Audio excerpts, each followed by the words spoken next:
2, 1, Happy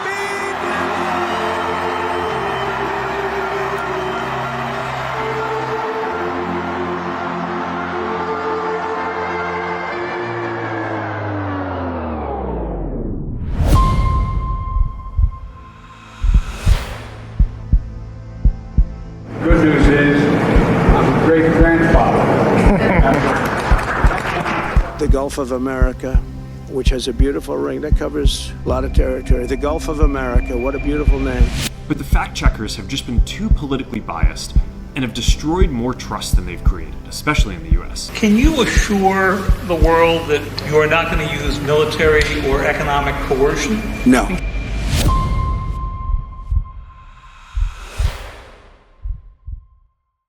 Donald Trump must treat this like the existential crisis that it is. Like, so you're not even doing the basics right. Then you're going to blame Trump and like the evil demon Republicans on climate change? Like, that's insane. I do not give a shit. Don't care. My cup is full of bull. No more. There's no more room for bullshit. I don't care. Is that really as stupid as someone who just chooses to do nothing about any of these problems? Imagine just saying Canada's going to be a state 3 times and their prime minister resigns. Like, that's Why are you here? Why are you here? Like, get out of here. Like, I don't Nobody get invite it. you. You don't need your moral guidance. Go home.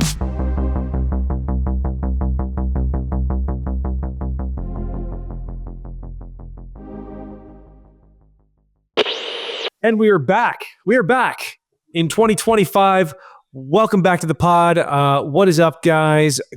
Riley, great to see you again. Matt, joining today. Brandon, out while he is dealing with stuff. He lives in Los Angeles, as does Riley. Riley's a little closer to the water, down in, what are you, Venice, I believe, or something like that area? Yeah. Yep. Brandon is up near one of the fires, so they had to evacuate, sadly. Prayers for Brandon Gorel. He is now dealing with that. So he's off, but we're carrying on with Pirate Idol for the next 4 weeks. Full segments. And our very first guest, we've got Kartik in the house here to discuss all this stuff with us.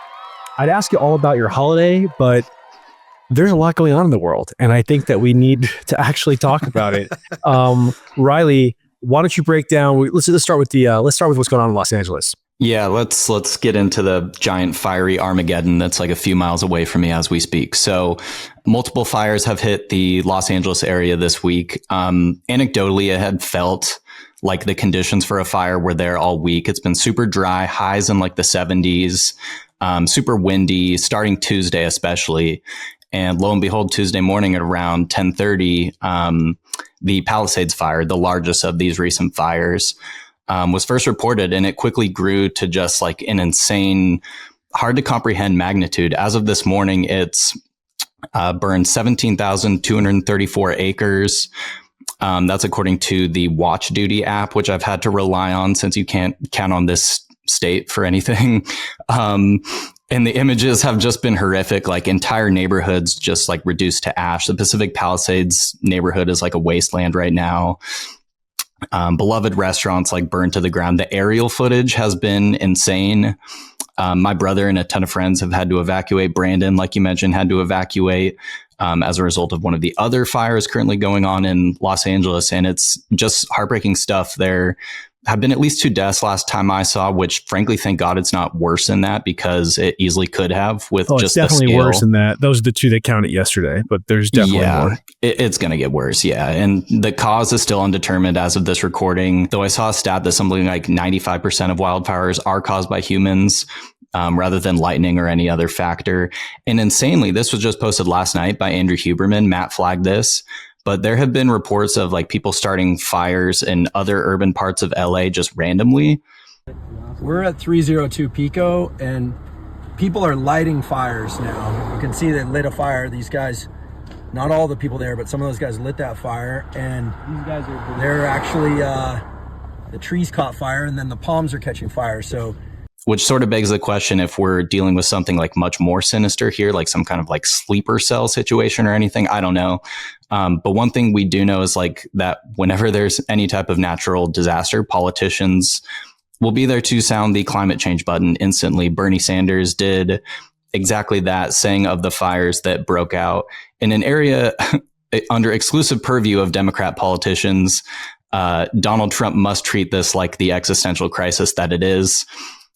Just two quick things on that, and then I'll kick it to you guys. So I don't necessarily have a problem with the people talking about the potential role of climate change in these disasters.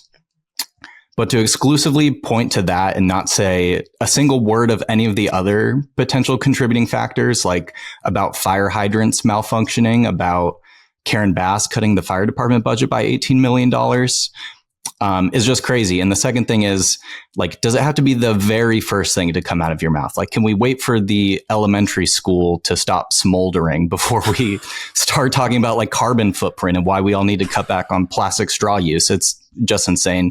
But I will stop my California rant and let you guys get into this. It's just this incredible obfuscation that we've seen for years. I started writing Pirate Wires in 2020, and that was around the time, it was right around that. It was maybe like, it was a wild first like year from COVID and then a year after COVID. So into 2021.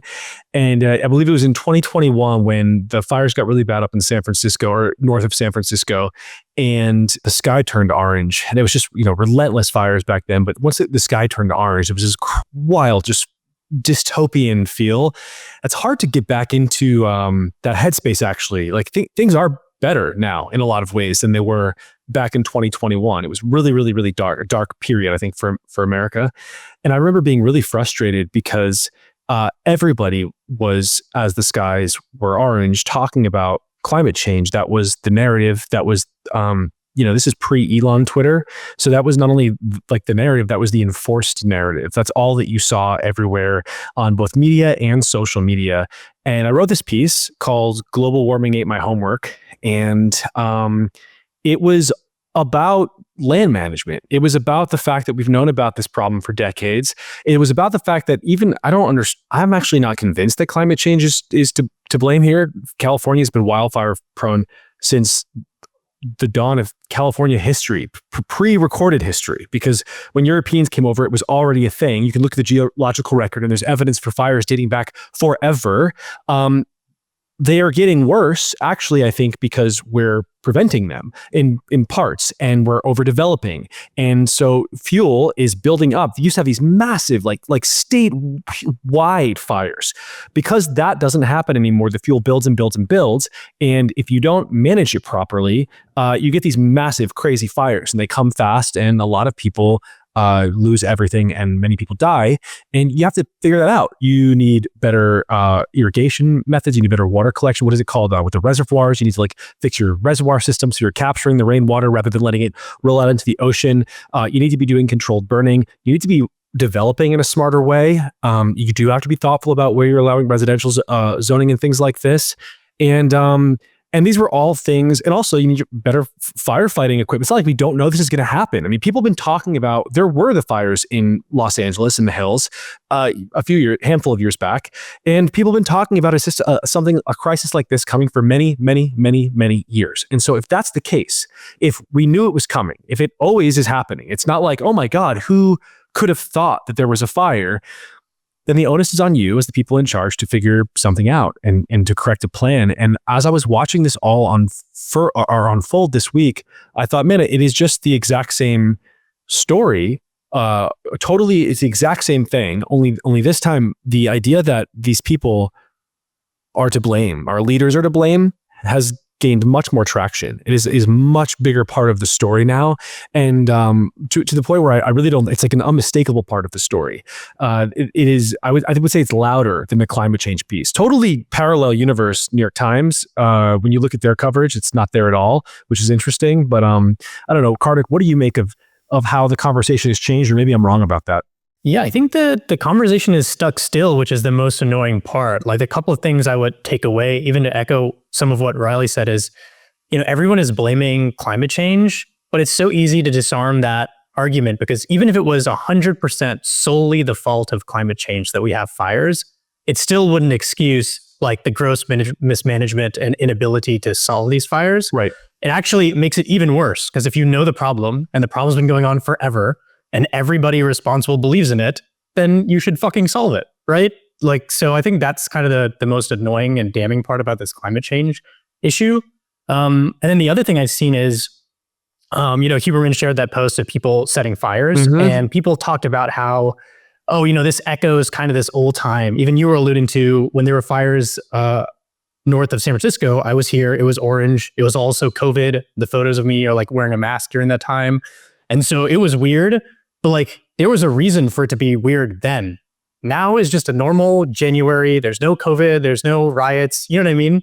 But people are still just setting fires for the fuck of it because I think they've learned that maybe it's fun or no one cares anymore. Or you don't go to jail. Addicts. I mean, this is a city that prioritizes the well-being of antisocial, drug-addicted vagrants over the families and taxpayers who live in the city. So they're all over the place doing fucked up shit. I mean, if you're starting a fire right now, then this is happening. It seems like there are reports all over the city. So if you're looting houses from people who are fleeing a fire, that's really bad. It's right here. If you are starting more fires, that's like, I don't even know where to begin. And it seems like there are many of them.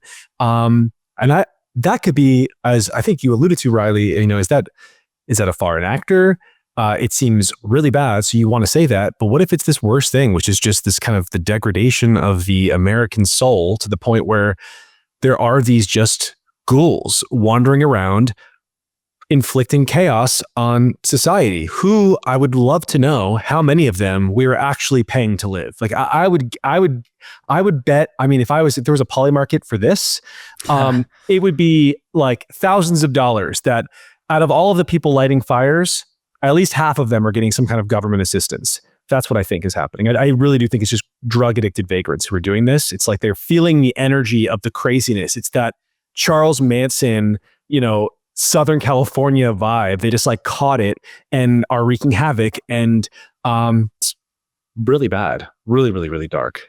But the failure to stop them like really speaks to the like mismanagement of leadership that we talked about. And it really is unfortunate that like with super majorities in California, thanks to a lot of factors, immigration, major industries in the state, like entertainment that are historically liberal, voters who are frustrated with the status quo really like don't have any other choice that they like would in other jurisdictions or at like the national level. Like if you feel the president is doing poorly, well, guess what? You can always vote for someone who presents a different vision in 4 years. Like that just happened this past November. But if you hate the way this wildfire was handled or how the state treats these vagrants who presumably are starting arson, like your tax dollar is going to high-speed rail train that was like supposed to go to SF and is now going to an entirely different state. Like if you hate any of these problems, you like sort of just have no choice other than to accept it. A part of me wants to believe this is going to be a catalyst for change, but another part of me thinks that similar to COVID, it's just going to be a catalyst for more people to like leave the state. Let's focus on the global warming thing for a second, because the reason that this has not been a catalyst for change is because you have had this thing that you could point to and say, it's this. But I don't, even for the most, blinded leftist MSNBC watching, Trump hating individual, I don't know how decades it's been, into just the global warming question, you could tolerate the idea that there has at least not been some kind of prevention. Because what exactly are the Democrats, when Bernie Sanders stands up and says, we need to address climate change right now, what I'm really hearing is, we're not going to prepare for wildfires until you decarbonize the entire planet. And that's stupid. That's never going to happen. So if that's never going to happen, then all you're doing is not helping. And it's very clear that that's what you're doing, is you're just waving your hands up in the air and you're blaming this abstract idea that is associated with right-wing people who are not in charge of your state. There's been a comparison to hurricanes in Florida that I've seen quite a bit. It's like, oh, you're blaming the fires, but you're not, what about the hurricanes in Florida or something? And I guess here, I've heard the hurricane thing a bit before. I've watched people, typically on the left, blame people who are living in hurricane areas for two things. One, for voting red, and then because those people don't believe in climate change, but then two, for living in hurricane prone areas. Now they're sort of attaching this to the sort of like, well, if you're going to blame the leftist government of California for not preparing for wildfires, then I'm going to blame Ron DeSantis for not, doing something about hurricanes. What would you have to do to stop hurricanes? Let us actually ask that question. It seems like much bigger. I think that I actually do think it would be kind of cool to see massive land barriers along the entire Florida coast. Would be really wild if the whole thing, like a huge, like multiple miles all the way down, this mega engineering project. But that's the kind of thing that it would take. It's like it's like some ring world shit is what you need to do something about hurricanes, unless Donald Trump's idea of nuking the hurricanes has legs. Maybe, don't know. I'm listening though. And that's kind of one of his ideas. That's like one of his ideas that, you know, it's like, I don't know that I want to be nuking hurricanes in the Gulf. However, I like where his head's at. Like, let's be thinking about how do we stop these things? Like, what could we do to do something? The idea that what you really have in the nuke hurricane thing is a man who is wondering, what can we do about hurricanes? And that is not a kind of thinking that we really have in America, generally speaking. It is not, you don't often have someone say, how do we fix this problem? And so it sounds crazy to us when someone offers a solution and your first impulse is to be like, you're fucking stupid. You can't nuke hurricanes. But is that really as stupid as someone who just chooses to do nothing about any of these problems year in and year out? And I do think, just on the hurricane thing, that problem is way bigger. And I don't even know how you would even begin to address it than what you need in California. I mean, there are some things we could try. If we fix the reservoir system and we start capturing all that rainwater, so we at least have water, right? If we make sure that the fucking fire hydrants work, if we make sure that the fire department is well funded, if we start doing proper land management and controlled burns without the EPA getting involved and forcing us to wait 7.5 years or whichever, I'm actually not sure with the EPA. I'm not sure what environmental organization within the government it was that prevented the controlled burning. But if we did all of those things and then still nothing mattered, then I'd be like, okay, we got to think of some other stuff. But it would be like, let's think of some other stuff, not let's throw our hands up in the air and blame the sky demons. Yeah, that's stuff that drives us crazy. That's why we sort of congregate here with Pirewires. It's like, you read Bernie Sanders' tweet and it says, well, Trump has to take this seriously. It's like, excuse me? The all-Democrat state that's always yelling at us about the globe and how to buy electric cars to save the planet. He's also it's crazy. He's not president for 10 more days. So it's like, you're like, I guess we're just going to burn until Donald Trump is in office and then he better decarbonize the planet. Like, what is this? What is that thinking? I don't understand that. It's like, obviously the story in New York got railroaded this week for much bigger things. Like, it's this constant, just like, you guys are the ones in charge. Like, and you keep creating these like demon out of nowhere of Trump. It's like, you are in charge. And Governor Newsom did an interview yesterday where Trump was calling him out. He's like, I can't even. Phase. We're in the public safety phase. I hate to even ask this question, but the president-elect chose to attack you, blame you for this. One can't even respond to it. I mean, it's people are literally fleeing. People have lost their lives. No, he should be saying this stuff. You didn't do your job properly. Like, you can't control fires. Like, it's kind of the sad thing about these events. It's like Mother Earth is going to burn sometimes. Like, you can't, like there's going to be forest fires, but you didn't even do the basics. Like, the thing with the dams I'm hearing, like, I didn't look into it too much. I don't know if Riley, you did, like the dams where they like close them so like the fish can live. You're like, what? My mom's been texting me about this. And I'm like, you know what? I didn't have time to research it. I was like, what? That can't be real, which it might be real. Should we just look into your someone look up the fish thing? I know what it's Kartik, called, like the smelt or something. What, the thing about the smelt you're talking about? Yes. Yeah, let's get to the bottom of the smelt issue. That's crazy. Like, so you're not even doing the basics right. Then you're going to blame Trump and like the evil demon Republicans on climate change? Like, that's insane. Kartik, have you figured out the smelt situation? Yes, I have figured out the smelt situation. It's a tiny fish. Doesn't look like it tastes very good. Basically, it's in the Sacramento-San Joaquin River Delta, okay? And basically, environmental regulations to protect the smelt were used to say that we cannot funnel this water down to SoCal. And typically, this just be extra water. I don't think it's a high percentage, so I don't know if this is like the night or day solution.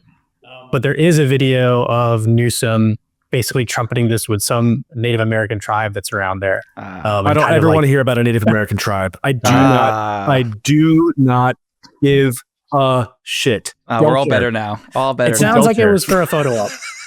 I like just don't. I'm so over it. The Native American tribe. You know what the Native American tribe can do? They can move to Los Angeles and like live in society, and we can have water. Like that's just fucking crazy that that's even a consideration in 2025. Like, why are we pretending that they're like out? They're not even. It's not even like they're on. It's not even like some Pocahontas shit or some Ferngully shit where they're like out there in the nature or whatever. These are just separate reservations that then like to go and like swing their dick around and be like, wait a minute, but the sacred smelt or something, that's not even real. It was never sacred. Like you just made that up. Like you don't have, there's not even you didn't have a written language.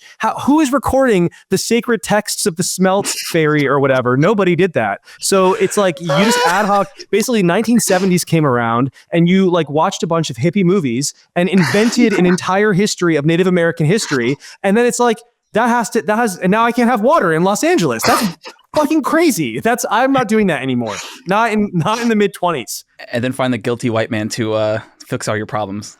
Yeah, well, the guilt, my cup is full of no more. There's no more room for bullshit. I don't care. I also don't care. Like, I no longer care about, like, I'm watching the arsonists, and if I find out that's a homeless person, I swear to God, like, my empathy for the homeless, like, specifically, not all homeless, drug addicted, vagrant, vandalizing homeless people. Like, for a long time, I had to pretend that I cared, right? It was like, okay, well, it's really sad what's happening to them, and I feel bad for them. You have to say before you say, but can't we do something about it? I no longer feel bad. I am prioritizing human civilization over the absolute, like, most antisocial, terrible aspects of human civilization. I don't care about them anymore. I care about the city of Los Angeles not burning to the ground. That's like my number one priority. And then like number two would be, I saw this tweet. It was a girl and she was in the subway. So congestion pricing. Are we talking maybe at the end of the episode? I don't know if we're going to make it. Don't get me started. Very quickly, congestion pricing went into effect in New York City. And by design, the purpose was to flood the subway with people. They want to increase use of mass transit, which I sort of understand. You know, the more people who use it, the better it should be in practice. The problem is it's run by the worst people alive who are grifting and stupid, and so nothing's going to get better. And this girl was on the subway, and she's pregnant, or not pregnant, she had a kid with her, and she couldn't use the elevator because there was a homeless man like sleeping in the elevator. And it's like, I don't care about that person as much as I care about the woman with the kid. I just don't. Get the fuck out of the elevator and let the woman with a child use it to go up to the street level. It's crazy. Like, you have the entire planet to go and putz around. Why are we pretending that you have to do it right there? You don't. And we all know that you don't. And I just like really hope that 2025 can be the year of just saying real shit. Like, no, you don't need to be there. Fucking move. Next question. Low trust society everywhere, right? Like, people looting already. There's arsonists in LA, the homeless in New York. It's like just a constant low trust, and we keep putting up okay, I guess we'll pour them. Fuck that, man. Like, it is a lot of the voters though. Like, did you guys go through the replies to that woman's tweet? Like, it's pretty insane. I go back and forth on, are they real? Yeah, you know, like, are these just how bot generated? Like, when people are saying really truly stupid things, you meet a random 9 out of 10 regular people that you meet have a kind of common sense impulse about the world. Why is the internet not common? Like, why don't you see that as much? Like, why were there? Yeah, I did see the comments and people being like, well, we got to hear both sides or whatever. I don't know. I do know that if I were running an op strategy for a hostile foreign country, you know, and I wanted to fuck with a free society where free speech existed, and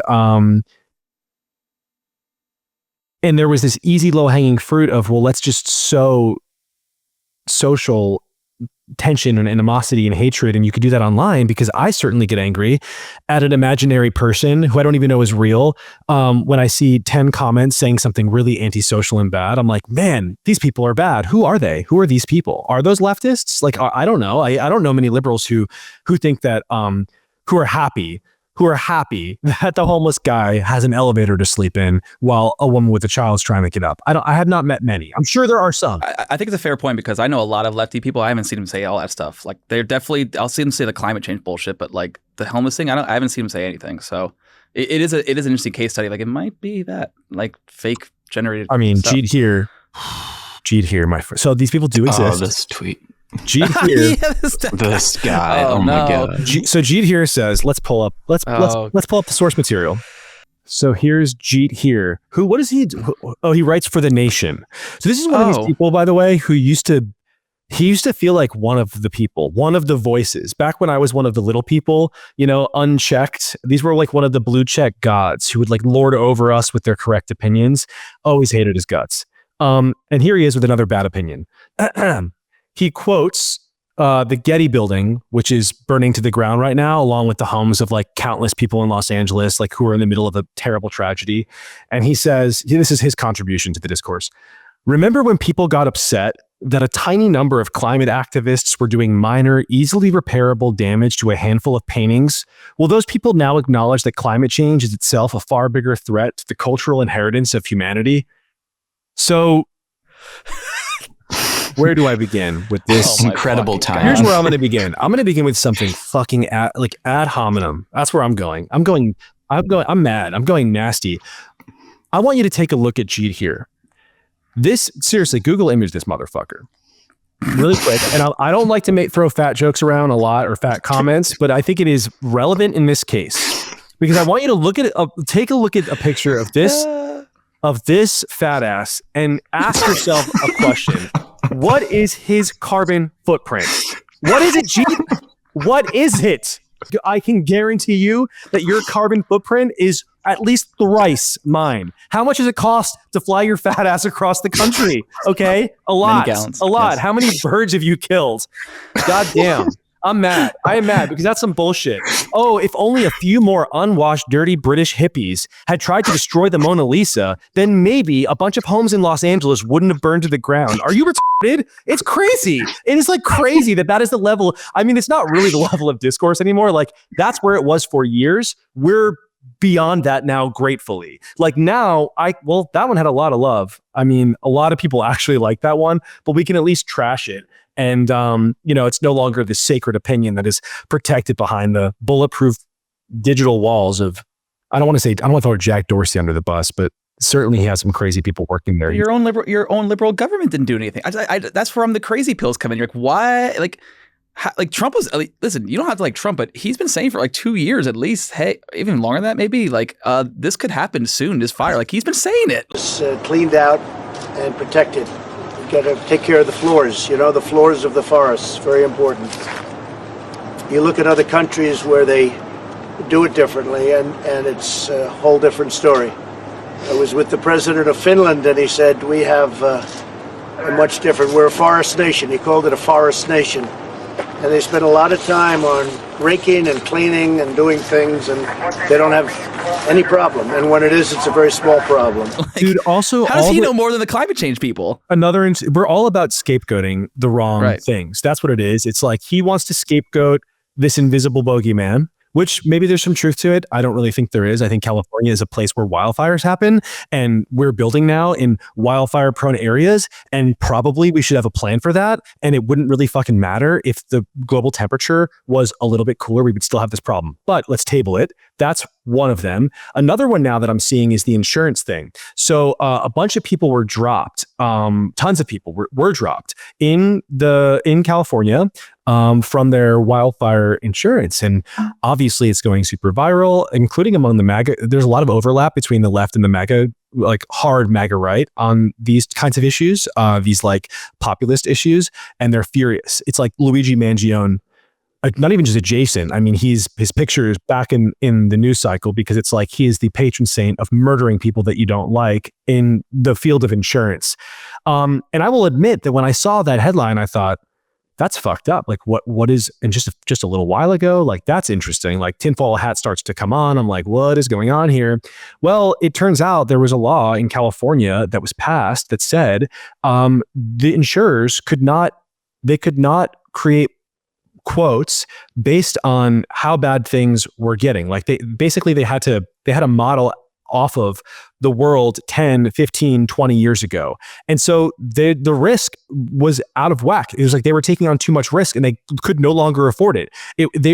Insurers are famous at like running the accurate statistical calculations. And they're like, what is the likelihood of a really bad fire? And it was way higher, and they were like, we literally can't afford this. We'll go out of business. So they had to stop. They did pull out, and now there's a huge problem, and they're being blamed rather than the actual politicians who we have elected who are directly responsible. Like there are actual people in office right now who are responsible for that, who somehow in this state are just completely bulletproof, and like nothing, it's like no one ever holds them accountable. I will say, of the crazy lefty, I did see a few crazy lefties on Instagram share the image and name of one of those insurance companies. So we're getting Luigi vibes again. And obviously this guy's more lefty, but like the Bill Maher's of the world, he complained on his show for like 3 years about how he wanted solar panels on his like shed outside. And it was like this like theme on his show for years where like he couldn't get past the California bureaucracy of just doing a solar panel for his own fucking house. Yep. And so, like, your own people you're hurting. What's going to be really messed up is when all of these people start trying to rebuild their houses, and because of all the new ordinances that have gone into place, they're no longer able to build the same houses that they had. No way. There's one in LA now. There are parts of LA, I think, where you can no longer build like more than 6,000 square feet or something. And these are like, there are 10,000 square foot houses over here, which sounds like, oh, here's my little violin or whatever. But also, here is my violin. That's fucked up. That's someone's home. They spent their whole life to build their dream house, and now it's destroyed and they can't build it back. That just doesn't pass the vibe check, that you cannot build back your own home. And I think we're going to start seeing stories like that if these people stay. Like maybe they do just, I don't know, maybe they've had enough. That's why I'm skeptical of. I'm sorry, I'm still recovering from G here, fat ass. That was great. But that's why I'm still skeptical of because these people who lost their homes rightly are going to be pissed off.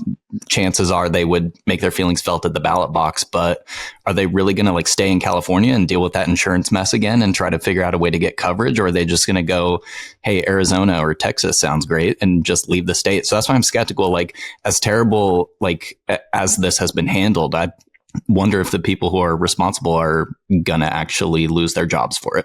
Well, especially because the rich are being obviously demonized. The Keith Wasserman thing, where like he tweeted out looking for firefighters, and like this whole like we talk about boogeymans a lot. Like holy shit, like you're not allowed to have money anymore. Like you can't work your life. And you can't have money. I mean you can't. That's why I leave it's just like what. This guy's looking for private. His house is burning down. His neighbor houses are already on fire. He's going to lose everything. He knows it. And he sends out a tweet asking if anybody knows of any private firefighters who could help. Because clearly the regular firefighters are tapped out. They're not there. They're not helping. So, okay, if they're not there and I'm not being helped, can someone else help? And that's turned into this, it's immediately warped into this crazy classist thing somehow where people are like, this man, wants what no one else could have. And it's like, well, what does you mean burning things down? Like what is the just and equitable thing to do in a situation? What is the just and equitable thing to do in a situation like this? And I believe the answer, according to the seething masses of populist people, you should simply die. Like if you had any moral righteousness in you, you would just sit there and burn to death. Obviously, like you would burn to death with the rest of everything that you own should just be destroyed. Anyway, it doesn't matter. Everything he had was destroyed. He lost everything. It's gone. And he was run off of Twitter. And I will say the poor guy, I don't care, even if the tweet was bad, which I don't think it was. If it was bad, his house is burning down. Like, can we have just a fucking ounce of grace for these people? Like, it's just, I don't care what he says in that moment. There's nothing that, there are probably some things he could say that I'd be like, well, wait a minute. That's maybe a little over the line. It's been a theme I've been watching all week. I mean, I keep dipping into the congestion pricing thing, but it's like, oh, well, the rich people, poor them, can't drive their cars. It's like, what is with this? Like, what, you're not allowed to have anything? Like, if you have a certain amount of money, do you just self-immolate yourself? Or do you just remove yourself from society? Like, what is this? Yeah, you can't have anything. I saw people posting the Zillow. They were like, oh, here's a Zillow shot of all the houses in the Pacific Palisades, because the Pacific Palisades are gone, which is just unthinkable. And here's a shot of Bazillo, and it was like all these like $5 million, $6 million houses. And they said, are we supposed to feel sorry for this? Yes, or nothing. You're allowed to feel nothing. You're allowed to feel nothing and not comment. But if you feel something at all, it should not be, if it's joy, you're you're like a bug person. You're honestly like subhuman in a way. You should be embarrassed, because what you're really saying is that you're so incapable that you'll never be able to have anything nice in your own life. And so you have to destroy or really like piss on other people who are losing things that they've worked their whole life for. Like, that's pathetic. And we as a society should look at people like that and say, you're a fucking dirtbag and you should be ashamed to be alive. And I'm certainly ashamed to know you. Like, that is the vibe. That's what the vibe needs to be. It comes out of the mouths of like 35, 40, 45-year-olds too. You're like, are you serious? You're an adult, ma'am, sir. What the fuck is wrong with you? You're not 17 years old in a punk rock band. Enough. Yeah. Sigh. Well, let's talk about something where, like, I don't want to be a Biden here and be like, well, now I'm going to talk about my granddaughter who was just born. That was so great. But The news is I'm a great grandfather as of today. Granddaughter. I would like to switch topics and talk about our new president, who would never do something so thoughtless, but he would do something like vow to possibly use military force to seize Greenland and Panama and possibly Canada and rename the Gulf of Mexico. And has he claimed anything else this week? I don't know. But the week is still not over. Riley. Yeah, very, very, very based. So I would like to think this whole thing started, this American expansionist rhetoric started with a humble media company who called for the moon to be a state. I think we deserve some credit. Let's go. That's the one we missed. Moon. We did. Thank you. We did. Yeah, it's only a matter of time. Some people are starting to catch on to the idea. But where this talk really picked up once again was at that recent press conference by Trump, where after, like you mentioned previously, calling for buying Greenland and making Canada the 51st state, he suggested we rename the Gulf of Mexico the Gulf of America. And like you mentioned, Trump was also asked, would he rule out using, quote, military or economic coercion as part of one of his ideas to secure the Panama Canal? Trump's response to that, no. Can you assure the world that as you try to get control of these areas, you are not going to use military or economic coercion? No. And can you tell us a little bit about what your plan is? Meanwhile, we are also seeing a bit of real world progress on this front, because Donald Trump Jr. recently visited Nuuk, Greenland, and met with officials there, took a bunch of pictures with Greenlanders and MAGA hats. And meanwhile, in the 51st state, Justin Trudeau, or Justin the Black, as Alistair brilliantly called him on our team, is stepping down. It appears at least partly as a result of Trump's tariff threat. So whatever you want to say about Trump's manifest destiny rhetoric here, it does seem to be already leading to some real world political change. Well, yes. And that's where I want to pick it up, because, we talk a lot about, for a while now, we've been on I do think I'm just going to say it. We started this. We literally started this. Like the moon thesis has been going strong at Firewires for a long time. And the idea of acquiring new territory is something that is really evocative to me and exciting, and makes me feel like we're growing again. And it makes me just imaginative and hopeful for the future. So it's something that I like to write about and talk about. And now there's a lot of action in a lot of different places. I think people are just really, over the last few days, and kind of right while the fires were picking up, this was happening. I noticed that some more thoughtful center-left accounts were realizing this was serious and getting angry about it, because even the thoughtful left of center people have this, I think, internalized sense of self-loathing, and we could just talk about that later. But it's like this idea that America shouldn't grow, we should all be in it together, blah, blah, blah, blah, blah. And they were going on and on about the different thing. I think one talked about, she said, imperialism is little dick energy. And then another one was mad about just the concept of Greenland being seized, threatening war is what she was saying. And I thought, okay, that's not what is happening here. And rather than joke in this segment, I would like to just lay down what I think, honestly, is really happening with all of these different discussions. So the first one is Canada. Canada's not real. That's a joke. No, Donald Trump does not think he's going to invade Canada or acquire Canada or Canada's become a state. I do think that there's some chance, as I've mentioned here before, that Canada could become a part of America, but that's like over a century, time horizon. I think that it's maybe just we become more entwined economically and gradually the border gradually drops and then we become whatever. I mean, it would make sense, but that's not what's happening now. Trump's doing that as a joke. He's doing it to humiliate Justin Trudeau. And he was doing it to try and force Justin Trudeau out. If he could humiliate him in front of his entire country, that would help. And it seems like, as Riley, as you noted, it seems like that did work, or at least, you can't prove it. You can't run the experiment twice, but I think that was what that was about.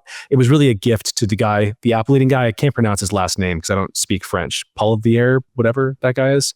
It was a gift for him to stand up and be like, of course, Canada will never be a state, and to seem strong in comparison to Trudeau, who seems weak. The next one, Panama. Panama is incredibly important to America for any number of reasons, from actual military reasons to trade. That was our canal, and there are clauses in there. I mean, they're supposed to have access, when Jimmy Carter just handed it over, there were stipulations there that is still, under our broad, I guess, shadow, let's say. And China's been buying up real estate, right? China's been making a play for ports and things all around the country. China's very interested in the Panama Canal for a lot of reasons. And I think what's happening right now, when Trump is talking about the canal, it's more of like a promise and a threat, but less to Panama than it is to China. He's saying, you're never taking this from us. This is actually ours. I'm asserting dominance over this. You can try and buy whatever you want, but if you decide that you're going to buy some shit over there and like shut down traffic for America, I'm just going to take it. Like, literally, watch me. It's mine. I think the early stages of a negotiation of some kind. But then let's get to Greenland, last one. Greenland, I think, is also not going to be a state. What Greenland could possibly do, Greenland is a place. People in Denmark don't want Greenland and haven't wanted it for over a century. People in Greenland want some kind of independence, which is delusional because they produce nothing, but whatever. I think there probably is a group of people there who are really obnoxious, and I kind of empathize with Denmark on this. They've just been pouring money into that thing forever. It's like a giant frozen, I think they called it like a giant block of ice or something. They're like, take it to America. I think what will happen is they will get independence. They will look for protection. America will offer it with some kind of binding contract up in the Arctic, where there's a huge war now brewing, a sort of shadow war between Russia, China, and America. We'll put bases up there. We'll maybe get some mining rights. Greenland will still be nominally independent, but a kind of de facto territory of the US. And then maybe gradually over time, it becomes an actual territory. And that's what's actually happening. And Trump is starting these conversations. He's expanding the Overton window along all these dimensions. His purpose is to begin talks so he can get somewhere close to what he wants on all of these scores. And I think it's really exciting and interesting, and of a kind of self-interested foreign politics that we've not seen in any of our lives. And so I'm a huge fan of all of those things. I think he's doing, I wouldn't say he's doing a great job. I don't know if it's necessary to say, who knows, maybe to military action in Greenland. I don't know, but then again, I'm not the president. I didn't make it as far as he did. And he's much closer to acquiring Greenland than I've ever been. I agree. I love the strategy. And I think it's what a better approach this is for like maintaining global hegemony than like being the world's policeman and throwing trillions of dollars into unwinnable wars. Like this is the risk reward of like just buying Greenland compared with spending a fortune in a regime change war in the Middle East is like unreal. Like this is a much better way of I guess promoting America around the globe than the approach that we've been doing in the past. So yes, great strategy. And if it leads to me visiting Greenland someday without a passport, I'm even more all for it. I wonder what's going on over in Greenland, like for vacation. I think probably not a lot. I think it's like Iceland is, I imagine Iceland as, here's how I think of Iceland. Everyone in Iceland is like a 25-year-old girl with a pixie-ish kind of like ice, like white haircut, and she's very petite and a DJ, and she's doing DJ stuff with like cool hipster outfit on top of like a smoky blue lagoon. That's Iceland. And then Greenland, I think, is literally just ice. I think it's just endless wasteland. But I see opportunity in the endless wasteland. Iceland sounds great. Iceland, I think, is Matt, probably when we going to Iceland? Yeah, That's amazing. yeah, we love Iceland. How long do you think this strategy of Trump just like talking big will work? Because it to me it seems like forever is the answer, but I don't know how. Like, imagine just saying Canada's going to be a state 3 times and their prime minister resigned. Like, that's crazy. Powerful. That's crazy. Yeah, he is like a wizard. He just says shit and the world crumbles. That's really crazy. That is true. And I think people fear him for his words too, because you see right now concurrently, while Trudeau is collapsing at the sound of Canada becoming a state, you have Macron in France standing up crying about like Elon Musk saying mean things about him abroad. Like the idea of these big personalities just being able to make fun of them is seen as a threat all throughout Europe. But I think it's the idea that power can be criticized. They're somehow not used to it, which is shocking to me because I feel like they're so worthy of critique. I imagine they should be used to it by now, but it seems like they're really not, like much less so than even American politicians. European politicians are not used to this. There has to be some kind of consequence to that though, right? Like there's no way that they just allow it to persist. It seems too dangerous to them for people to be able to tell the truth in France, for example. I mean, I'm not sure. I tried to have like a technical discussion about tariffs with my dad, and he's like, we're getting into the weeds on it. And I was just like, it doesn't even matter if tariffs are good or bad idea. He just has to threaten 100% tariffs, and then he gets everything he wants. Yes. So who cares? You don't even know what a tariff is. It's a negotiation tactic. Yes. I mean, it's kind of insane, but I mean, that's a good thing. Like, it's a lot cheaper than, going to war or doing anything like that. So it works for me. I think where you see that a lot is in Mexico and Canada. Like you saw those negotiations play out fast, and they really seem to work in Canada, where they immediately attracted a conversation and a discussion about border security and trade negotiations, basically.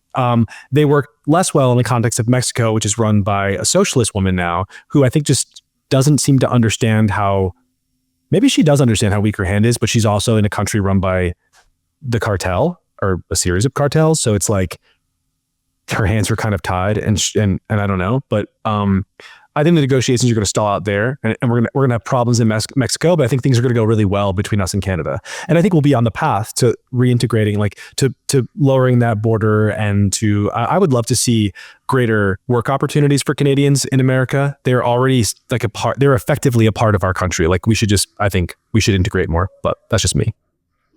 We should get to our POLYMARKET read. Oh. Welcome to our POLYMARKET segment. Thank you, POLYMARKET, for giving us money, for paying us, for supporting this amazing work that we do. Let's talk about some stuff that we see on POLYMARKET, which I found pretty interesting this week. So on the, let's say, jingoistic manifest destiny type stuff, the odds that Trump renames the Gulf of Mexico to the Gulf of America currently sits at 32% on POLYMARKET. Mexican President Claudia Sheinbaum has pushed back, stating, obviously, the Gulf of Mexico is a name recognized by the United Nations. Oh no, not the United Nations. Don't piss off the United Nations. That would not exist were it not for the United States. She even joked about renaming the U.S., saying, Mexican America, that sounds nice. Good one, Claudia. Well done. Trump, for his part, said, we have a massive deficit with Mexico, and we help Mexico a lot. They're essentially run by the cartels. Can't let that happen because Mexico is really in trouble, a lot of trouble. Very dangerous place. Man. Oh my God. I think, Riley, you had a great take on the Mexican America. Like, before we get into the question of whether or not the Gulf of Mexico will be renamed, can you just, why don't you read out your take that went live today? I'm not on my normal. I can do it. You want me to read it for you? Okay. Playing the role of Riley. Mike Solana playing the role of Riley. Reading as Riley. Pipe down and give us the Gulf. A take by Riley Nork, writer for Pirate Wires.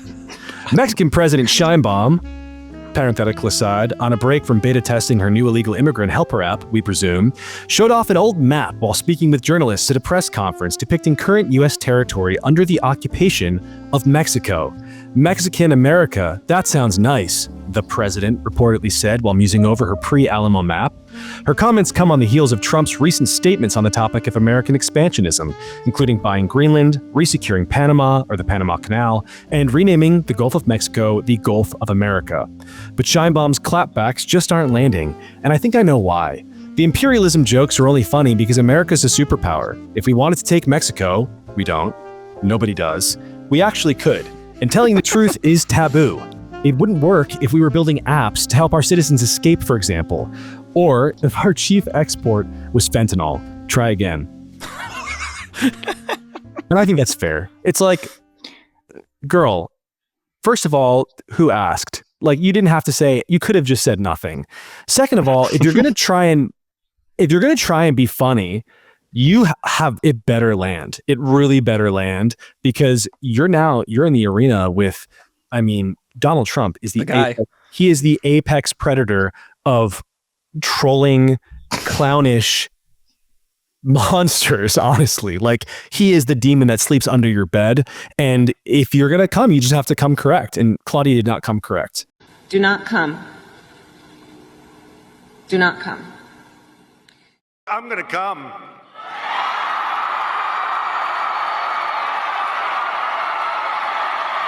Might have been on drugs. That's what's going on down there. A lot of people there are. Yeah. And like, when Trump does his, and maybe this is why he like sort of gets people to like go along with his talk when he just throws out tariffs and says we're going to rename the Gulf, is like, it's backed by the most powerful country in the world with the most powerful military in the world.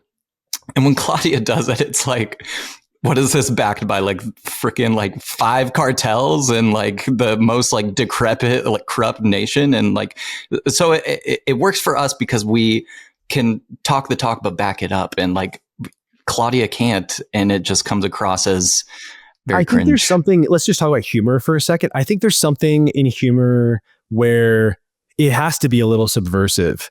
And there's something about America asserting power that's subversive, because it's not supposed to happen, and there's a good reason for it, I think. It's because America had all the power. We're used to this post-World War II era where, especially immediately following World War II, which is really where our culture that we live in today was created, where America was the most powerful country in the history of the world. It was more powerful than every other country in the world combined. It could have done anything that it wanted. And when you have that kind of power, it's terrifying to not be American. And I think that the way that you work with the rest of the world is by creating sort of maybe implicit, like you don't even mean to do it, but these taboos are created where you don't talk about what you could do if you really wanted to. Everyone knows it, so you don't say it. And it's a taboo to say it. It's a taboo to even joke about it. It's why the Green Party president or whatever in Canada, is that a real party? Is that a real thing? Is Canada a real country? Who knows? Said she expressed real fear when Trump was talking about Canada as a 51st state. So it's like a taboo has been transgressed, which humor is how we deal with things that are make us feel weird or alarmed or something, or there are a lot of reasons that we use it, but it's typically in a response to something unusual, provocative, wrong. It's how we work through things. And Mexico saying that, it's going to rename America is just like, it's a stupid thing to say. It's not transgressive. It's not based in reality. So it's just not funny. She doesn't have the range. I don't think she's going to make it, folks. I don't think she's going to make it a 4 years of Trump. She's not going to make it. No. Riley, why don't we take us down the Meta rabbit hole, Meta's free speech evolution, let's say. Yes, let's talk about our favorite dripped out jujitsu practicing tech guy. So first among his recent announcements was that Dana White would be joining the Meta board of directors. Dana, obviously a big Trump guy, CEO and president of the UFC. That followed an announcement that Meta's new head of global policy would be Joel Kaplan, someone with a history of working for Republicans like George Bush. But the changes for Meta on the user front were pretty substantial. Zuck announced in a video this week that Meta is ending its content moderation policy, instead offering something more like the community notes feature that X uses. Zuck said of his previous content moderation strategy, quote, "We've reached a point where it's just too many mistakes and too much censorship. Meanwhile, another notable move was moving the content moderation team altogether from California to Texas, presumably to get away from a culture of built-in bias. So the California L's continue on this week's program, but moral of the story here is that the vibe shift has arrived. And when it comes to Meta, turns out it has arrived in a pretty major way.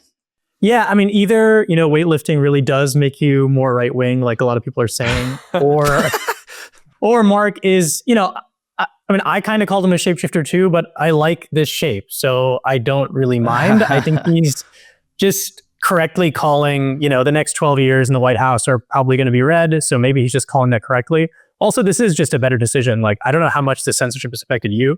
It hasn't affected me publicly, but even more scarily, Meta censorship has affected me in private chats. So I don't know if you've had this experience, but I think Kanye West dropped a news site a while ago, like a year ago or something. And I just shared the link with a friend, like, this is hilarious. And they couldn't open it. Just because, no one likes Kanye West at Meta, I guess. That's crazy. And the same thing happened even more recently with just an RFK video. So this is during the election. I just shared an RFK video to the same group chat and it just got banned. They couldn't even see a preview. It's like, this is like a private message. Like, it's one thing to do it on Facebook.com, but Messenger is kind of insane. So, regardless of the motives, I'm happy he's going this direction. I think it's a good point to bring up. And I think what I'm hearing is we need to hold him accountable. Like, I think there can't just be reconciliation here. I'm going to be watching, Mark. I'm going to be watching you. Got my eyes on you, sir. And if he fucks up, we got to call him out. And it has to be really, really bad after this, after him sort of doing his mea culpa. And there can be a zero tolerance policy for any of the authoritarian behavior that we saw previously. It was not so long ago. Like, another thing that I wrote about, 3 years ago, Donald Trump, our sitting president, was deplatformed from every single tech company in the fucking valley. Every one. Twitter, Facebook, Stripe. You had Pinterest. Like, it was all of them. That was frightening to me when I saw that. I was like, whoa, the story was Donald Trump for most of the country. It was not for me. The story for me was, wow, tech is really powerful. Tech has the cumulative power of tech is enough to silence any single person in the country completely, to completely just take them off the board, including the most powerful human in the world, I thought, was Donald Trump. And he was just gone like that. Now he's back. I think he's doing a very good job not retaliating so far. We'll see what happens. I think some of this from Mark is probably fear. But also Trump said one thing I like about, or say another thing, I like the Greenland thing stuff. But another thing I like about Trump is he's just a businessman. And he's going to do the pragmatic thing when it comes to deal making. This is how he operated with the unions. This is how he's going to operate with tech. He sees that these companies are valuable resources for America. He is going to work with them for as long as they are advantageous to his goals, which I think are the flourishing of America insofar as it makes his legacy seem great. I think that's what he wants, to be remembered as a good president. I think he wants to be remembered as the greatest president in history. And that's a good goal. Like, we should want him to be the greatest president in history, right? If that's what he wants to be, good job, Donald. Go for it, man. Like, let's fucking go. Be the greatest president in history. I want to see it. And we should all help. And I hope that Mark will. And I think that Trump will work with them for as long as he does. And I'm excited about that. Yeah, people have, of course, said the obvious thing that was just, it's easy for you to make this change now that the political pulse of the country has shifted. And I used to think along those lines for the longest time and still do in some ways. But I sort of have thought about this differently for CEOs, and that it's sort of a part of their job to read the pulse of the country and adopt accordingly. They have shareholders to depend on. What do we expect them to be a terrible businessman? And it's sort of part of the job description to read the pulse of the country and adopt accordingly and figure out how you can help your country best profit from that. So yes, you do kind of feel that this is phony, but it's sort of part of your job to be phony. So I guess I view it with a little bit more nuance than I have in the past. It's certainly your job to be it's Meta's job to be a platform for every American, or all the different Instagram, Facebook, Threads now, I guess. Like, these should be platforms for everybody. And so it makes sense that he wants to work with the administration, even just on that level. But I also think, I mean, if you look at the history of all of the tech guys who are working on social media companies, right? Free speech. I've been in this game for a long time, guys. And the free speech thing is always there. They were always very pro free speech. This was a huge controversy in the early teens, according to the tech press. Mark Zuckerberg was trying to maintain a free speech platform, and he was being ruthlessly hounded by the press for it and accused of every heinous act that could possibly happen anytime anyone did something bad on a platform of, like, you know, hundreds of millions strong. He personally would be blamed for it. And that's a tough space to be for anybody. And they relented and they buckled and they caved and they created this really draconian system of what they would say is trust and safety, what I would say is like a horrible authoritarian censorship regime. And then they broke it. And now I think, I mean, Twitter has been, or Instagram has been crazy for a while. I've seen all sorts of shit on there that I don't even see on Twitter. So I think that he's walking the walk. And what you're saying, Kartik, about the links and stuff is troublesome to me. It's worrisome. But again, you know, just got to watch and then call him out on all of his bullshit as it comes. Should we talk about this H-1B thing? Kartik, Sure, yeah. I'm going to title the segment. Yeah. How to H-1B American. Let's go. Nice. Well done. Click it away. There were many opinions about how to be a proper American, so aptly named. But yeah, we can dig into this. I think it's very wrongly called the H-1B Christmas scenario, mainly because it started off with nothing to do with H-1Bs whatsoever, but somehow we leaped from a nomination from Trump to green cards to H-1Bs to the woke right and DEI all in one weekend. So that was kind of fun. The event that triggered this all off was basically Trump nominating Sriram Krishnan of A16Z to be a senior policy advisor on AI. Seemingly at this point, the only thing you could not like him for is his face is a little odd, I guess. Like, that's what people didn't like about him. I'm being really clear. That's the only thing anyone had to say about him. They said that about him. You're not saying that's your opinion. No, it's hip. I was like, wait a minute. What is this? This is a crazy segment. Holy shit, Kartik, off the top rope. No. I'm just saying the classic attacks were, you know, downloading his profile picture and just pasting it with no comment. Okay. I mean, so that was me. I get that. Yeah. So that was the number one. I look fucking great. Thank you. Keep sharing. Don't share it though. I don't like my face out there. Sorry. Keep going. And then they basically found a tweet of his where he is talking to Elon Musk and basically saying it's a retweet of a Doge. It's a quote tweet of a Doge post where he's saying we should remove the country caps on green cards. Mm-hmm. Okay. And so basically right now, if you're trying to get a green card, only 7% of all the green cards every year can go to any country. Basically instituted. So it's like, okay, we just don't import all Indians or all Chinese people or whatever it might be. And of course, the two hottest categories then are China and India, based on, I would say, nothing but their population. It's quite obvious that we have the most applicants from those two countries. Right. They're huge populations. And so all Sriram said, it is the only first party thing he has said about this is that exact quote. And I think you can have real problems with that, like saying, no, like there should be a country cap. We don't want America to be half white people and half Indians, whatever. All these crazy arguments started coming up, and that's fine. But then somehow the bulk of the conversation just became about H-1Bs. And now, of course, when you get an H-1B, you were dreaming of getting a green card, so I understand the relation. But that's kind of it. And so now it blew up. It was all about H-1Bs, who put this Indian guy in charge. We're supposed to make America great again. In charge of what? So he's not in charge of H-1Bs. He's in charge of AI policy, which also, I mean... He's not even in charge. He's a senior policy advisor for AI, which sounds like a whole lot of nothing, okay? And so he's not in charge of anything. No one put him in charge of anything, but people are getting pretty mad about this, especially like the core far-right base. Loomer. I saw Loomer going off. Well, I was given some tweet. I was off. I was on break.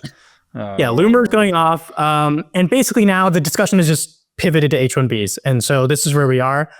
Basically, there's two main characters here. It's Vivek and Elon. So Vivek comes out. He's Indian. He was born here just like I was. So he has nothing to do with, he never had to get a visa. He's a natural US citizen.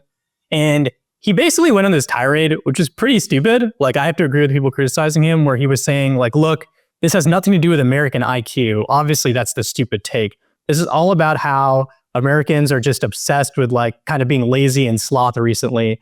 And, we shouldn't talk about homecoming kings and queens. We should be talking about like Kumon and math tutoring. And we shouldn't be watching Friends. We should be watching Whiplash on repeat. That was crazy. He mentioned Saved by the Bell. Like, what year is this? And he's just like going off on like all Americana and just saying like, no, like math, math and being a nerd is better. And not that there's anything wrong with those things, but that like I think rightfully was attacked. I was like, I don't know why he made this statement. I don't know if you guys saw that, but it was a very long. It was insane. I tried so hard to stay out of this, and I did. I succeeded, I would say. Everyone wanted me in. I never get this many. It was emails, it was DMs on Signal, on Twitter, people egging me on. Look at this thing. Aren't you going to fight? And I was like a samurai sitting beneath the tree peacefully with a Y brim, like one of those samurai hats. My sword is rested next to me, and it's like. It's Christmas, bitch. I am not interested. I'll see you in 2025. And here we are. So what was JD Vance sitting next to you? Because he dodged a bullet as well. He said nothing. Everyone started to post just pictures of him at his wedding, which is hilarious because his wife is Indian. So there's a bunch of pictures of him as a Kurta. They're like, why is Vance quiet? And it's just a picture of him smiling, like with his children. Good Lord. And it's like, And then the final, I guess, thing was Elon came out and was just like, what was the quote? I will go to war on this issue, the likes of you cannot possibly comprehend. He said, I will fuck your face or something. It was crazy. Tropic Thunder quote. I don't know if you rewatched that movie in a while. It's pretty funny. And, I think it makes sense for him. You touched a nerve. He's an immigrant. Obviously, he's more of like a EB1, O1 kind of person, like not on an H1B, so this really wouldn't affect him. But he has a bunch of employees that are H1Bs, especially at X. I mean, everyone's seen the picture of like all the employees are left are, Chinese or Indian and can't, move their H1B somewhere else, but also probably love to be there. I mean, it's an incredible company. So I think that's what he got some flack for. And then Trump came in with the cherry on top and basically agreed with Elon and said, yeah, I like H1Bs. We have a lot of them working at all my properties, which is just how impossible. That is just categorically not true. Like you have to have like a graduate degree, bachelor's, special occupation, STEM. And so like he's probably talking about H2Bs, which are seasonal workers or specifically resorts and golf clubs. So I thought that was just hilarious, but that's how he ended up agreeing with the statement. Well, I have a lot of thoughts. What I was hoping for this conversation, maybe I could I'm not entirely sure what I think about H1B and how it should be expanded, if it should be expanded, if it should be reformed, or how it should be reformed. The piece of this that, first of all, I think it's 85,000 about people a year. That's a really small number. And if that was the number of immigrants that we were having every year, we'd actually be able to assimilate them into American culture, which I would be happy about, unlike Vivek, which is what I really want to talk about. I do think, there are all these problems with H1B that are inherent in the conversation. Like, it's sort of implied that we don't have enough talent. Okay, well, why don't we have enough talent? It's been many, many decades since we knew that tech talent was important. We invented the internet in this country. We invented most of the technology that we're now using, like almost all of it. Why do we need to import Indians to code? Like, why are we teaching our own kids how to do this? And it's a sort of trite point, but I almost hate to make, because it's like the obvious, like we should be teaching our own kids this, but it's really important that we're still not doing that. Not only are we not doing it, after all these decades of this invention. Mark Zuckerberg creates Facebook in 2008? I think it was 2008, 2007, 2008, 6? No, earlier. Oh my God, it would have been like 2005 for Facebook. The boom happens in 2008. So 2008 is when the whole next tech boom begins. It's this mad rush. People are building companies. It's exciting. It's like learn to code. That was a long time ago. Okay, that was 16 years ago. That's a whole generation. We have teenagers today who were born after Facebook was created. We knew this was where the American economy was going, and still we failed to train anybody or enough people to do this. At least if we're to believe that the tech companies can't find enough talent, which I think is true. Recruiting is the thing that everybody struggles with. I saw one thing from the New York Times that obviously they came out against this. They finally found a kind of immigration that they're willing to criticize, and it's one that Elon Musk likes. But they highlighted a lot of corruption within the H-1B system that I think is accurate. The woman who wrote about this, though, was talking about reporting in 2013, and she was saying, we're importing all of these people, and it's depressing the wages in tech, and that's making people in America leave the tech industry. That's just not true. Okay. There are no engineers who are in America who are saying, oh man, I just can't make ends meet with my tech salary. In fact, in 2013, the opposite argument was being made from all of these tech press outlets were making fun of all of the perks that were being offered to engineers, these exorbitant salaries, paddleball in the middle of the day, nap pods, massage parlors, free lunches. They were so mad, endlessly mad about free lunches. It was obviously just a perk of the job that was being done because there were not enough engineers even then. And when you have less supply, the demand goes up, and so do the salaries. And that is still the world that we're persisting in. We've not seen a dip in that ever until COVID, when everything got really scary. There were not layoffs. We were in a bull run forever, and the H-1B did not impact that at all.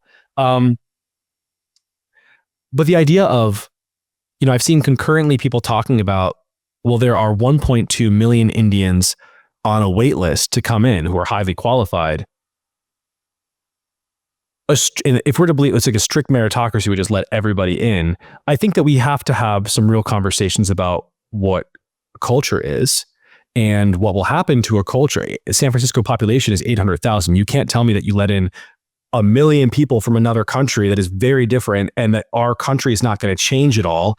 And then it's, I think, valid to have a conversation about how you want that country to change, which is why Vivek's comments, just really mocking American culture and Americans, fucking pissed me off.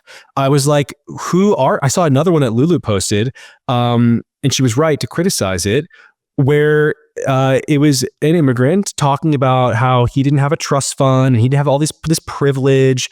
They're grinding, unlike these Americans, these like pathetic Americans. And I'm thinking, if we're so shitty, why are you here? Okay. Like all America is our people. Like if you don't like us, and that's what this read like, it's like very insulting to come to someone else's country and be like, you suck. You're not good enough. I'm better. My immigrant parents raised me better. Well, my immigrant grandma raised me to believe that America slapped and I was lucky to be here. And if another Spaniard was making fun of the country, we should tell them to go the fuck home. And that Vivek thing was bad, man. I saw in that the seeds of the dissolution of the entire, everything positive I feel about, it's time to build. Like America's open for business again, and it feels like things are possible again, and we're going to clean house with Doge and stuff like that. In his elitism and his contempt for the average person in this country, I feel like all I see is everyone who sucked, who I didn't like before. There's almost no difference even between, these people are talking about like privilege, like the privilege of Americans who are here. And really, I think it was really damaging. It was really bad because if you remember, Vivek's the one been pounding the horn on this fact that like we need to be more patriotic, like we need to love America again. We have a cultural issue. And I loved him for that stuff. I was like, yeah, that's true. Like you can't govern our way into becoming more American or assimilating people. It's kind of a cultural issue. And he was talking about that all the time. But now obviously when you put out a tweet like this, it's like, is this what you meant by, you know what I mean? And so it really is damaging for him. And I think he was a very powerful voice before this tweet. So I don't know how he recovers. What is his sense of what American culture is now my question. Like, what do you think we are? And in group chats, I was getting bombarded with, a lot of people who agree with him, a lot of people who think America has no culture. And so it's like, why even pretend that there's some culture here to preserve or whatever? And it's like, it is hard. If you're asked to define what American culture is, that's a difficult thing to do, to sit down and be like, okay, here's what we are and here's what we're not, because America's super diverse. But then I started thinking about that more and I thought, man, you would never ask a Japanese person that, or a Russian person, or a French person. And if you did ask them that, if you asked a Japanese person, like, define your culture, describe your culture right now on the spot, and not like a smart one, like a normie on the street, on the Japanese metro, like describe your culture. I don't think they would be able to do that. I think they'd say some things like, our language and our, history, and they would fumble because culture is not, it's something that you almost breathe in, right? It's like, it's just is. It's your oxygen. You don't have to think about it. You just are. I don't have to think about what makes me American. I'm American. I know that. I am American culture. American culture is diverse. Japanese culture is diverse. It's pretty, it's weird to frame it that way because it betrays, to say that America doesn't have a culture because it's diverse, betrays a lack of, betrays an ignorance of the rest of the world. If you go to Tokyo, it's fucking weird. It's very diverse. A lot of shit is going on in Tokyo. Is it all Japanese culture? I don't know, maybe, but I just don't think it's a valid question. And I think that the Vivek's line of argument there was just a way of really mocking what is here. I don't know where that comes from. Maybe he was, and I mean this not as a dig, I think maybe he was picked on as a kid and for not being like American enough or something. I sense like resentment there. And that made me not want whatever he was selling. Like, I don't want any more resentment, especially resentment that is associated with race. Like, we do not need any more racial resentment. We need everyone to be like, yes, we're all American, moving on.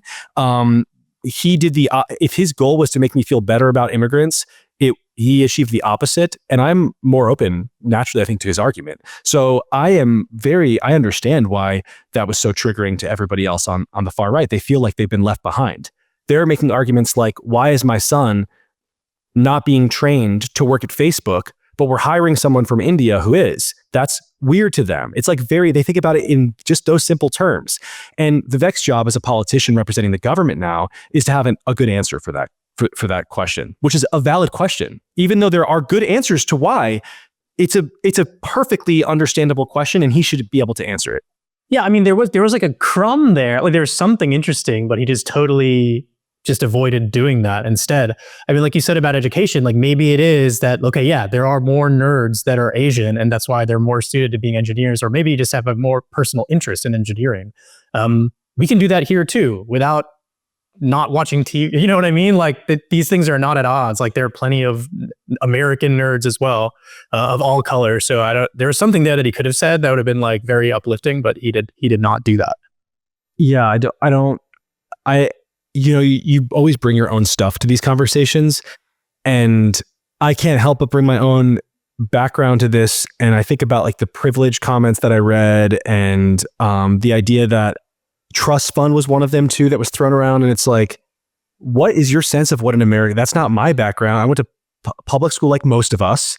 There was no trust fund. There was no, like, no one gave me a leg. No, my mom and dad did not have any connections in the tech industry or to help get me to college. I was the first person in my family to go to like as a freshman, like a sleepaway in a dorm room, like big college in the history of my family, like to go back to the beginning of the Solana lineage. Okay. Like that is,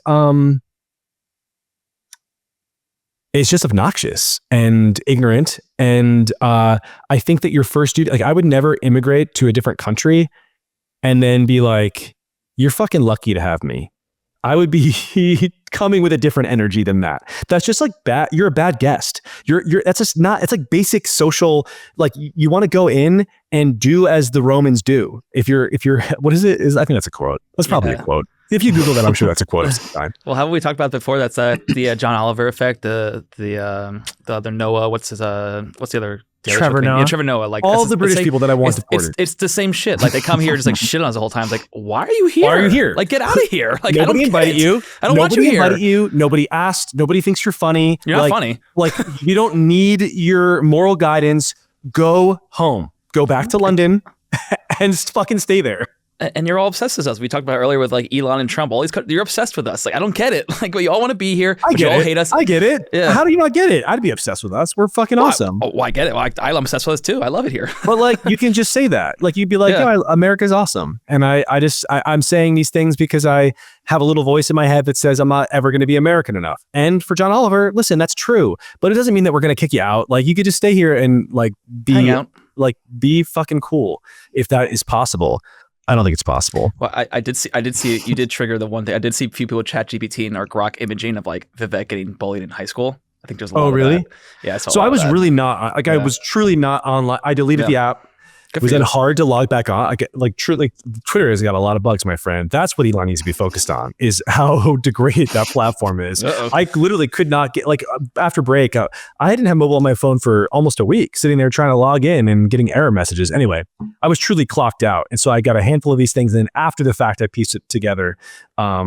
And the center of it for me was really the Vivek thing, because a lot of times people don't respond logically to anything. Everyone is going to engage in these situations emotionally. And Vivek is a very smart orator and politician. And so he knows that. And so to lay down that kind of poison and expect people not to react to it is a huge misstep. Like, it was just sloppy, and it makes me, that's why I think, like, man, he really did get picked on. And the heart of American culture, like art and TV and like our entertainment, that's like so part of our country. He's like, not the right call. He's saying like, that's what because he has, you can see that he has a sense of arrogance about it, where he says, that's not a real culture. Oh, because you watched Saved by the Bell, it's not a real culture.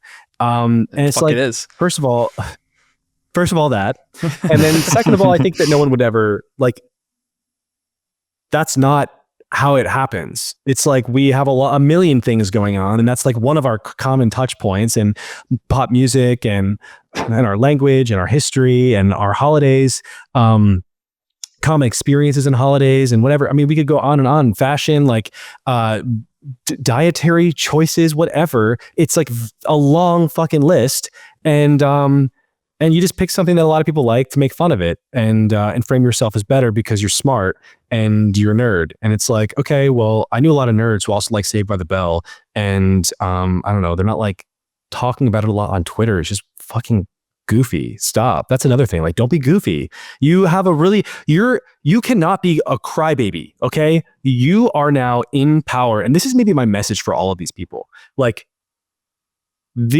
all of these people are used to being aggrieved victims. Like, oh, the woke police are going to stop me from speaking, and we got to stop the wokies, and ooh, the big bad Democrats in power, and they're all working together, and the media is so bad and evil. And I get it. For a while, all of these things, all of these founts of power worked together in a decentralized way, in an unofficial way, to exert real and, I think, frightening control over the world. Pirate Wires was born in the stew of this. And I believe that was really dangerous. And I'm really proud of the work that we've done navigating that system. But now, while pieces of that stuff still exist and are still dangerous, Donald Trump is in the White House. The media has never been more fragmented. Some of the most powerful voices or influential voices in the kind of new media movement are now sitting in the White House. Okay. Elon Musk is in the White House. He and Vivek are in power. They're responsible now for cutting out the fat and actually doing something. And I think when you have this much power, you're a kind of a new elite. Is something that I wrote about Elon a while ago. Before all this happened, I was kind of wondering about what a new elite might look like. They're there, and they have to act like it. And this crybaby shit is not it. You know, you got to be a king. If you're going to be a king, you got to act like a king. And that's not what I saw from Vivek, and I want to see more of it. And that's how I feel about H1B. Last thoughts from you guys. It sort of feels like this whole debate about culture wasn't even like necessary even to begin with. Like Kartik mentioned, it eventually got to the topic of H1Bs.